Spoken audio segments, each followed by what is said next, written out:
여러분, 이제 성탄절이 다가오고 있습니다. 촛불이 하나하나 켜지면은 이제 대강절 3주째를 맞이하고 있습니다. 성탄절 하면 어릴 적에 기쁘고 행복했던 시절이 성탄절이 떠오릅니다. 예수 믿는 사람이든 안 믿는 사람이든 성탄절은 기쁨의 날이었습니다. 그래서 들뜨는 날이었고, 백화점은 교회보다 더 앞서서 불을 밝히고 사람들을 끌어모으는 일들을 하는 축제의 날이기도 합니다. 그러면 우리가 이런 성탄절을 어떤 의미로 여러분 맞이하시겠습니까? 우리가 오늘 성탄절에 대한 묵상을 한번 좀 해보셔야 됩니다. 그저 기쁘고 행복한 날인가? 아이들이 기뻐 뛰는 날인가? 밤새워 노는 날인가? 세상에 이렇게 나타났던 이 성탄절, 우리 그리스도인들은 이 성탄절을 어떤 의미로 우리가 생각해야 하는가를 오늘 본문을 통해서 다시 한번 생각해 보기를 원합니다. 자, 오늘 본문은 성육신을 통하여 하나님이 이 땅에 오심을 나타내는 본문입니다. 여러분, 하나님은 이 죄악이 가득한 이 땅에 오셨습니다. 이것이 성육신입니다. 거룩하신 분이 육신을 입고 이 땅에 오시는데, 하나님이신 분이 이 땅에 육신을 입고 이 땅에 죄악된 이 땅에 내려오셨다는 것이 성육신이라고 하는 것을 말하고 있습니다. 그는 이 땅에 오신 이유는 뭐냐? 죽으러 오셨습니다. 우리 인생은 태어나면 다 죽을 수밖에 없는 인생입니다. 그런데 예수님도 이 땅에 죽으러 오셨는데 어떻게 죽으러 오셨느냐? 섬기다가 많은 사람의 죄를 짊어지고 죽으러 오셨습니다. 그 은혜가 얼마나 큰 은혜인지 모릅니다. 우리는 인생을 살면서 어떻게 죽느냐라는 것, 아주 굉장히 중요한 질문입니다. 어떻게 죽고 싶습니까? 나만을 위해서 열심히 살다가 그저 평안히 죽고 싶습니다. 어떤 사람은 정말 인생을 전부 다 섬기다가 죽는 사람이 있습니다. 어떤 사람은 평생을 섬김만 받다가 죽는 사람이 있습니다. 장애자라거나 불치병을 앓거나 정말 어려운 그런 삶을 살 수밖에 없는 그런 환경에 있는 사람들은 평생을 섬김을 받다가 죽을 수밖에 없습니다. 그러나 평범한 사람들은 어떤 죽음을 맞이할 것인가라고 물으면 그저 편안히 살다가 편안히 죽는 것을 요구합니다.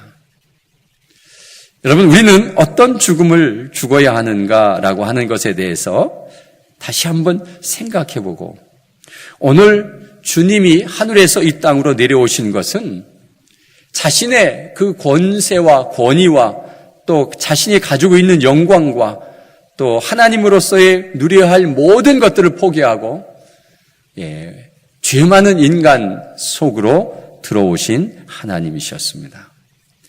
그래서 그것이 우리에게는 얼마나 큰 은혜인지 모릅니다. 마리아를 통해서 우리에게 다가오신 예수님은 정말 큰 은혜였습니다. 이 예수님이 이 땅에 오신 것에 대해서 우리가 어떤 의미로 다가오는가에 대해서 성탄절에 한번 묵상해 보시길 바랍니다. 예수님이 왜 이 땅에 오셨을까? 이 땅에 오신 이유가 누구 때문에 오셨을까? 라는 질문을 우리는 해봐야 됩니다. 그 누구가 나였다라면 왜 나 때문에 하나님이 이 땅에 오셔야만 되는가를 묵상하고 또 묵상해서 이것이 얼마나 큰 은혜인가를 여러분이 느끼셔야 됩니다. 그냥 예수님이 오셨대, 성육신 하셨대, 마리아를 통해서 태어나셨대, 여기서 끝나는 것은 아무것도 아닙니다.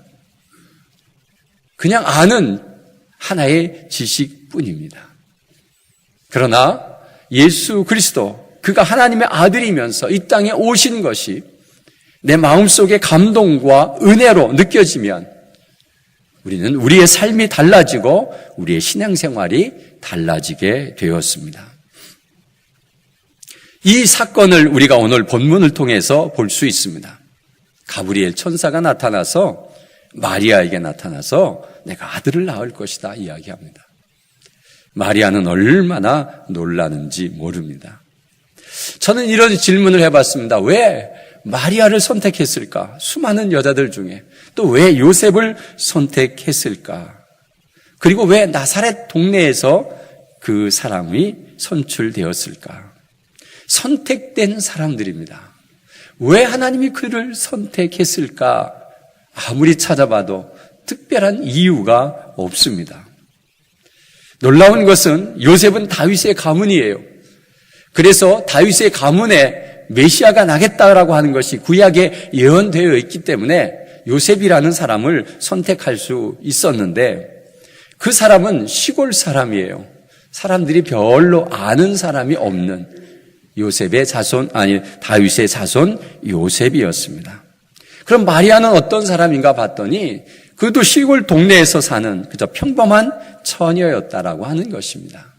이 마리아라는 이름도 흔한 이름 중에 한 이름이었습니다. 그런데 이 사람들은 약혼한 관계였습니다. 그래서 이 약혼한 관계인 것을 알면서도 가브리엘 천사는 마리아에게 찾아와서 내가 잉태할 것이다 라고 말합니다. 그때 이 마리아는 너무 놀랐습니다.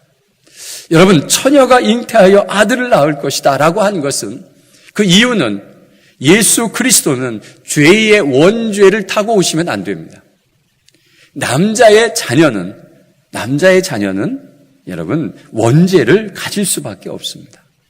그래서 하나님은 마리아를 통해서 처녀의 몸에 잉태되어서 그리고 태어남으로 아무 죄가 없는 자로 이 땅에 오신 예수님이십니다. 왜 그가 죄가 없이 와야 되느냐라고 하는 것은 우리의 죄를 대신 지으려면 죄인이 죄인의 죄를 지으면 말이 안 되는 것입니다. 그래서 그는 처녀를 선택했고 또 요셉과 약혼한 자를 선택하여서 예수 그리스도가 처녀의 몸에서 태어나게 했는데 아주 평범한 사람들에게 임해졌다는 것입니다. 그런데 여러분, 이 예수님을 소개했던 이 세례 요한은 아주 거창한 가문에서 태어납니다.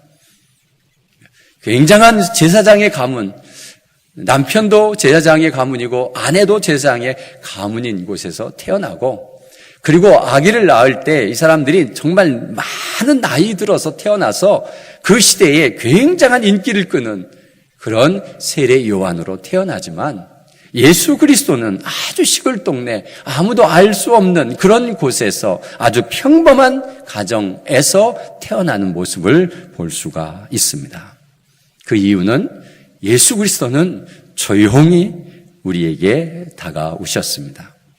그리고 가장 순수하고도 때묻지 않은 그런 시골 처녀를 선택해서 그가 조용히 이 땅에 처녀의 몸으로 탄생하는 것을 볼 수가 있습니다. 그리고 놀라운 것은 이 두 사람의 성품이 너무 놀랐습니다. 말도 안 되는 그런 이야기를 하는, 말도 안 되는 일을 지금 벌이고 있는 이 가브리엘 천사의 말씀에 순종하는 자들이 되었습니다. 우리 같으면 그것을 수용할 수 없는 그런 상황입니다.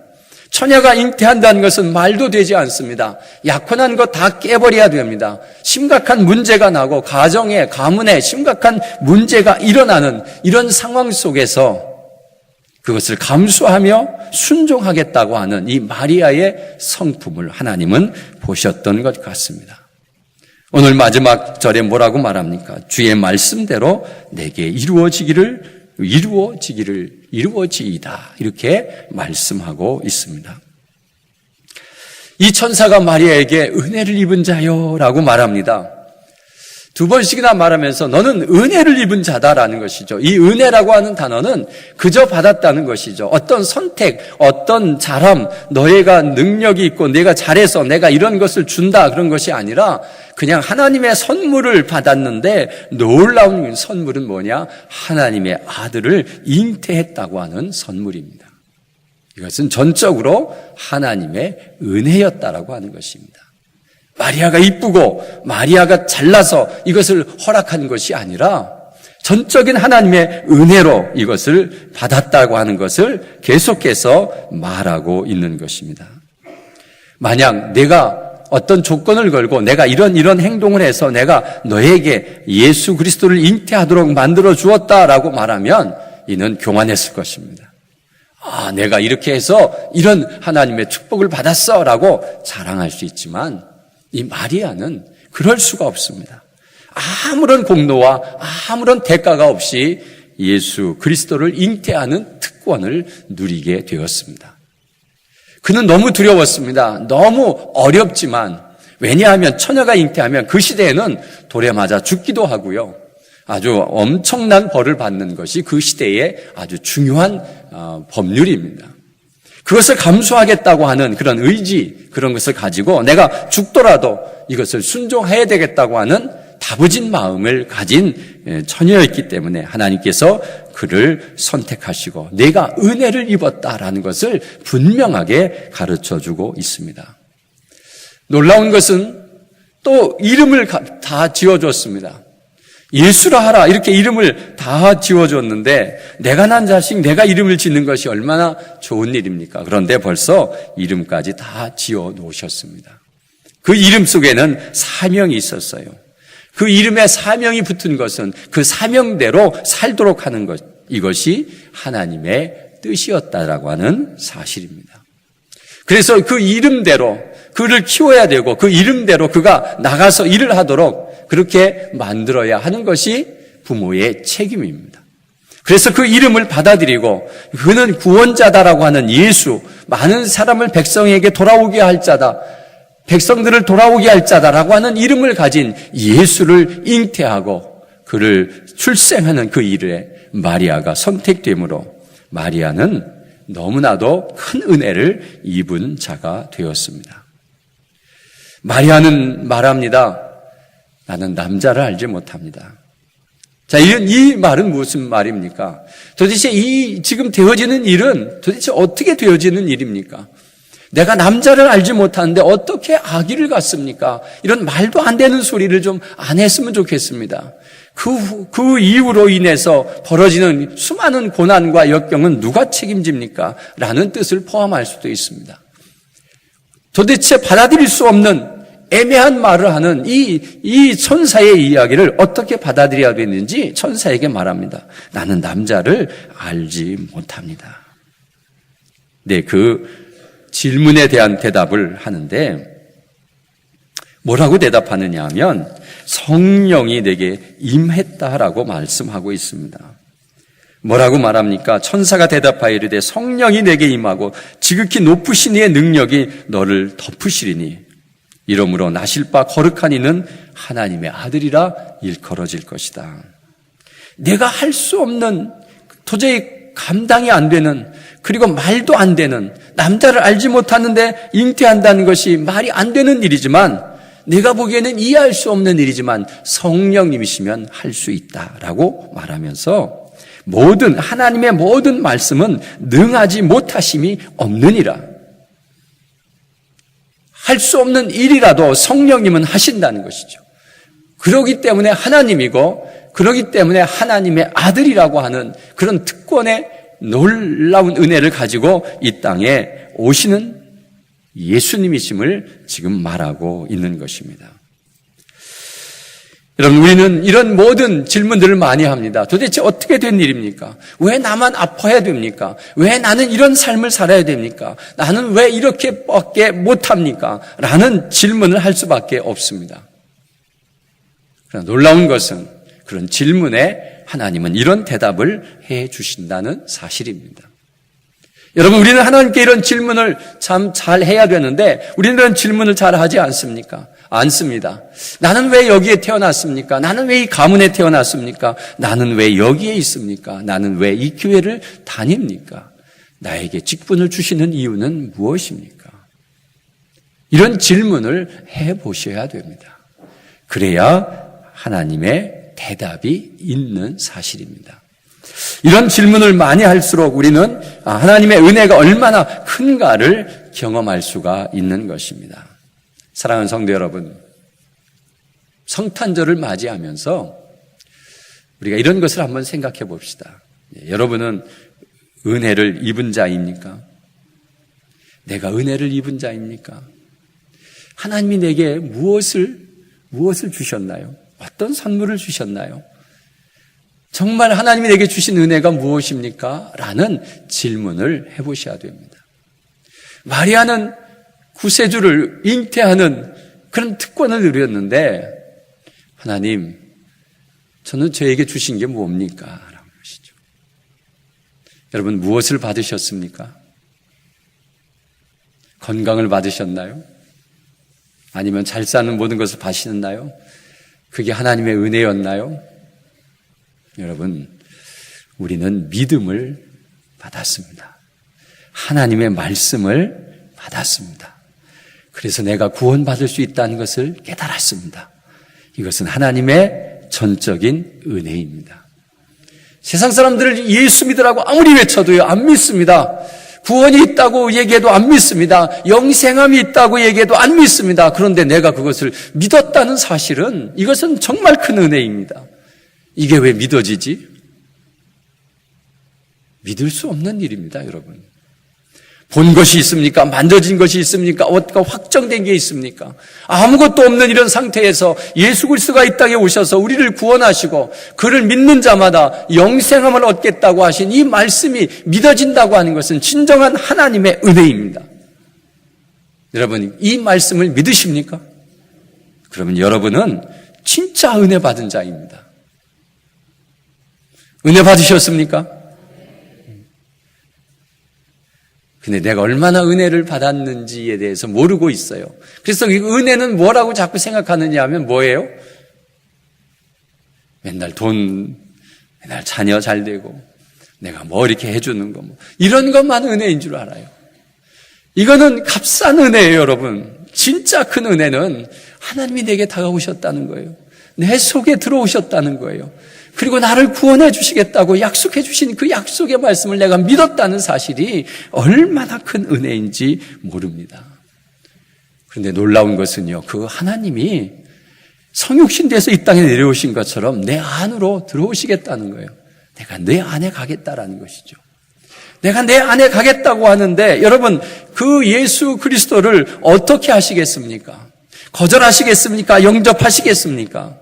영접해서 내 안에 품어야 됩니다. 내 안에 잉태해야 됩니다. 그것이 하나님의 말씀인데 이 말씀을 받아들여서 내 안에 잉태해야 되고 내 마음에 품어야 되고 영접하는 자 곧 그 이름을 믿는 자들에게 하나님의 자녀가 되는 권세를 주는 것처럼 내 안에 주님을 모셔드리고 그가 내 안에서 정말 내 성품을 바꾸고 내 삶을 바꾸고 내 생각을 바꿔낼 수 있도록 나를 내어드리는 그런 것이 곧 신앙생활입니다. 예수를 믿는데도 내 안에 가지고 있는 더러운 모든 것들을 그냥 가지고 있을 수도 있어요. 이런 것들을 하나하나 다 예수님과 상의하고 예수님이라면 어떻게 하시겠습니까? 내가 이런 때 화를 내야 됩니까? 안 내야 됩니까? 내가 이런 때 무엇을 해야 됩니까? 안 해야 됩니까? 라고 하는 질문과 동시에 주님이 내게 가르쳐 주신 대로 살려고 하는 노력이 이것이 곧 신앙생활이에요. 그래서 우리의 삶은 늘 갈등 속에 빠져 있습니다. 어떻게 할까 말까. 이런 생각들 속에 빠질 때에 주님한테 물음으로 안 되라고 할 때 우리는 단호하게 거절하고 나를 포기하고 내려놓을 수 있는 그런 삶이 우리에게 필요하다고 하는 것을 말하고 있습니다. 예수 그리스도가 우리 안으로 들어오실 우리가 영접해야 됩니다. 영접해야 돼요. 여러분, 그 예수는 우리에게 와서 무엇을 주냐면 우리에게 사명을 주십니다. 사명은 백성들을 구원하려고 하는 그 예수의 불타는 사명이 우리에게도 전해집니다. 그래서 우리는 그 사명대로 살아야 됩니다. 예수님이 우리에게 부탁해 주신 건, 예수님이 우리에게 원하는 건, 너는 이렇게 살기를 원한다. 너는 이런 사람이 되기를 원한다. 너는 이렇게 삶을 살기를 원한다라고 우리에게 말씀해 주시고 사명을 주는데 우리는 그 예수 그리스도를 끌어안고 그냥 그렇게 살아가고 있습니다. 예수 그리스도를 잉태한 마리아는 10달 후에 그를 출산합니다.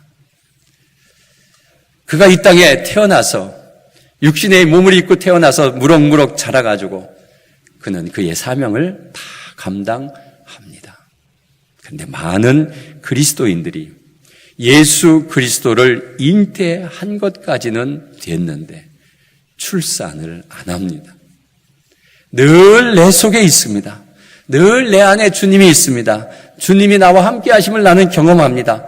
주님이 나를 구원하신 것도 경험합니다. 나를 영생함으로 인도하실 것을 경험합니다. 그렇게 매일 외쳐가고 고백하고 그렇게 살아가면서 이 예수 그리스도를 나의 삶으로 출생시키지 않는다는 사실입니다. 무엇을 의미합니까?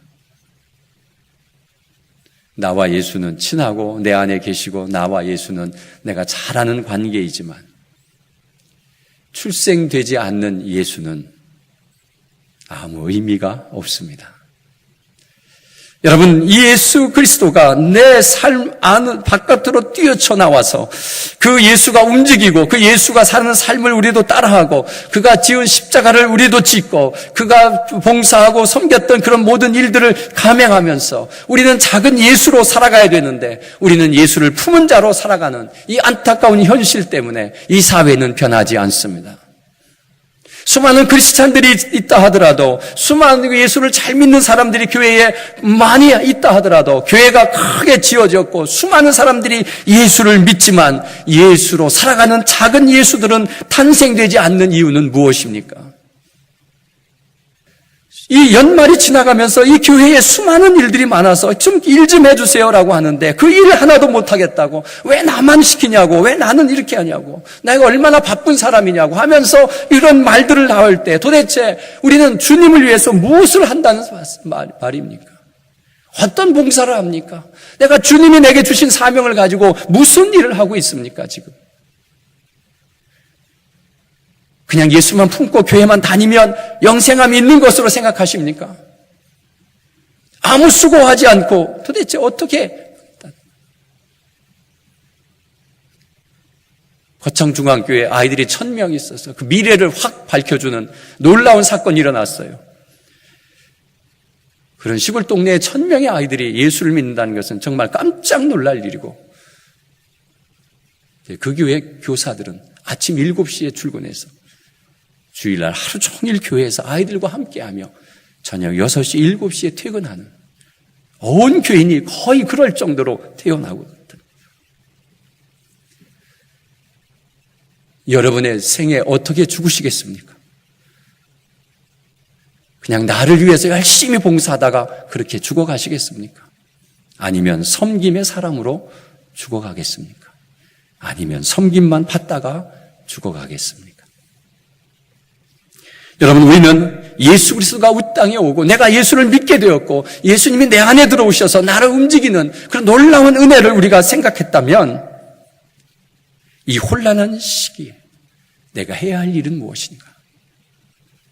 이 어려운 이 나라의 현실 속에서 내가 해야 될 일은 무엇인가를 다시 한번 생각해보고 우리 그리스도인들이 바르게 소금과 빛의 역할을 감당하지 못해서 이 사회가 다 썩어버렸는데 나도 같이 썩어가고 있는 이런 현실을 그냥 보고만 계실 것입니까?